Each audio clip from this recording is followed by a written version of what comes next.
Hello, everyone. Welcome to another Follow Him Favorites. My name is Hank Smith. I'm here with the just practically perfect in every way, John Bytheway. Will you stop that?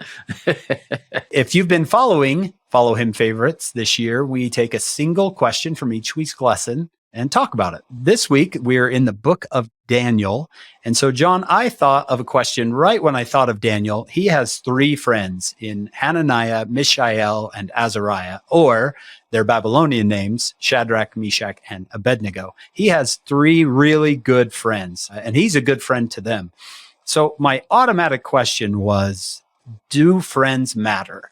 Do the people that I hang out with, do the people that I spend my time with, does it matter? What would you say to someone who is a little bit younger who says, come on, it doesn't matter who I hang out with. So what if they don't believe what I believe or they're trying to get me to do bad things? They're my friends. What would you say?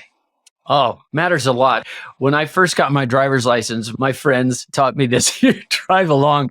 We were walking home from high school. We'd drive along the road, roll down the window. Hey, you want to ride? And they'd say, yeah. And we'd say, call your mom, and drive off, right? I've always felt like the analogy of a driver and passengers is really good for friendship. If you get in somebody else's car, you're going where they're going. And sometimes it's like that with friends. You're either an influencer or you just get influenced. And if you're in the back seat, you don't have a lot to say. And it's really important to surround yourself with friends who are going where you're going. That's just so important. And I love the story that we all know of men brought in a bed, a man who was taken with the palsy. It's in 2 or 3 of the Gospels. I know it's in Luke 5. And it doesn't say much about the friends after that point, but here are friends who are determined to take this man to Christ, literally take him to Christ. And when the room is so full of people, they can't do it. They get this idea. I know, let's go up on the roof, make a hole in the roof and lower him through the ceiling. We are getting him in. Yeah. You can imagine the friend at that point. I think I feel better. But they do that because they're so determined to get him an audience with the Savior, which they do. And this amazing thing happens. Go read the whole thing in Luke 5. But you're going where your friends are going. And so that's why it is so important. Hank, do you remember Sister Susan Tanner? I do. She had this great talk about this survey of the young women in the church. And what are some of the reasons you go to seminary, friends? What are some of the reasons you don't go, friends? What do you think about during the day, friends?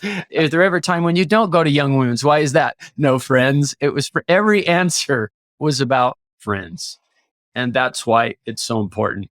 I'll tell you a funny story. Years ago, the New Era magazine called me and they said, I was so flattered at first. They said they were doing an issue about friendship.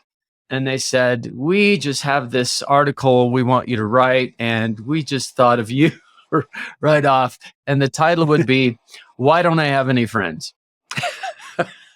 And you just came to mind. You were the first one. Thank you so much.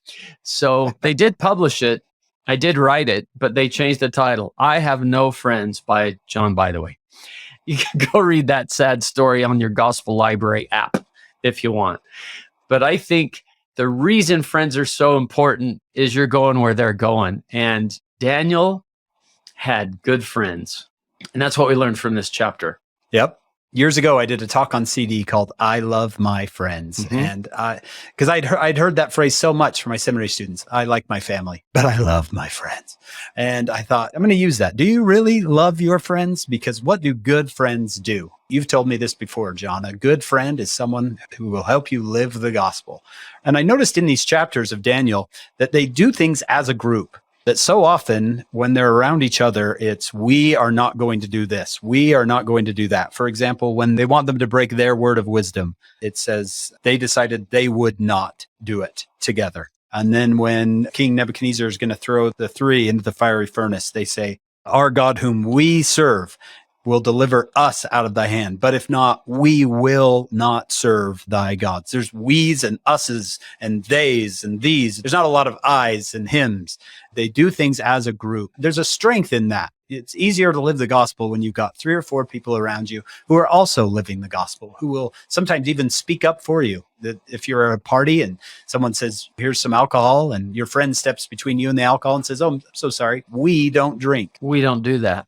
Yeah. It's not, I don't do that. What about you, friend? I've known since second grade. Do you drink? No, we don't drink. I think it's absolutely crucial to say, if you truly love your friends, do you help them live the gospel? And do your friends help you live the gospel? It is so critical. I remember once hearing President Hinckley say, remember President Hinckley, John, that hand going up and down?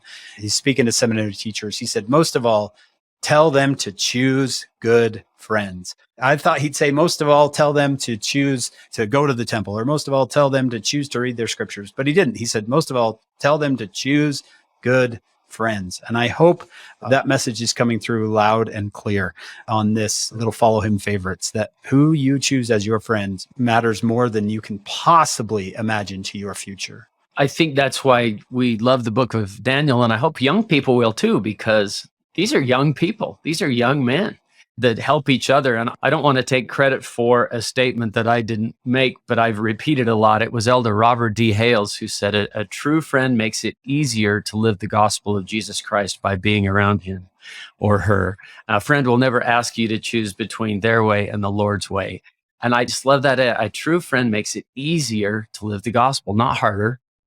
Makes it easier. Daniel and his friends, they had strength in numbers because they were a good influence on each other. Love it. And if you're sitting here going, well, my friends don't make it easier for me to live the gospel, we're not condemning them. We're not saying, well, you can never speak to them again, or you have to get rid of them entirely, or they're going to outer darkness. That's not what we're saying at all. But if you're in a situation where your friends make it harder for you to live the gospel, I would say you've got to get out of that situation, and you've got to find a different group of friends who are going to make it easier for you to live the gospel. It's an absolute must that you've got to decide that maybe they're not bad people, but it's not a good situation for you. And you're going to have to change your situation in order to have a better future, the future that you want, the future that you deserve. Love it. There's a proverb. We talked about Proverbs. He who walketh with wise men shall be wise, but a companion of fools will be destroyed. I heard somebody say once, I thought it was a fascinating statement. You are the average of the 5 people you spend the most time with. I mean, chew on that one for a while. The movies you watch, the music you listen to, the things that you do. And that's why I like hanging out with you, Hank. Yeah. That's why I like chatting with you. I always leave saying, you know what? I'm going to live the gospel. John makes it easy to live the gospel. Right back at you. Thank you for joining us on Follow Him Favorites. We hope you'll join us next week, but find us on our full podcast. This week, we're in the book of Daniel with Dr. Lily Anderson. She does some great things with this chapter you're not going to want to miss. And then come back here next week and join us for another Follow Him Favorites.